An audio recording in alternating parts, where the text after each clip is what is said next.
राष्ट्रहित टाइम्स, राष्ट्रहितासाठी समर्पित news channel. भूसंपादन प्रकरणातील निकालाची प्रत देण्यासाठी शेतकऱ्यांकडे लाखाची लाच मागितल्याप्रकरणी उपजिल्हाधिकारी भूसंपादन कार्यालयात कंत्राटी पद्धतीने काम करणाऱ्या सुनंदा अशोक वागसकर येवले या निवृत्त महिला मंडल अधिकाऱ्याला लाचलुचपत प्रतिबंधक विभागाने ताब्यात घेतले। या प्रकरणी बंड गार्डन ठाण्यात भ्रष्टाचार प्रतिबंधक कायद्याअंतर्गत गुन्हा दाखल झाला आहे।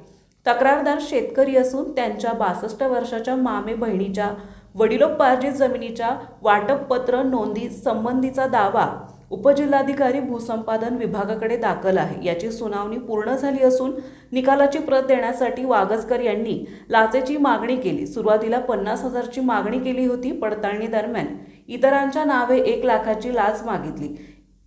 एसीबी पथकाने वागसकर यांना ताब्यात घेतले। लाचलुचपत प्रतिबंधक विभागाचे पोलीस अधीक्षक शिरीष सर देशपांडे, अतिरिक्त पोलीस अधीक्षक अजित पाटील यांच्या मार्गदर्शनाखाली ही कारवाई झाली।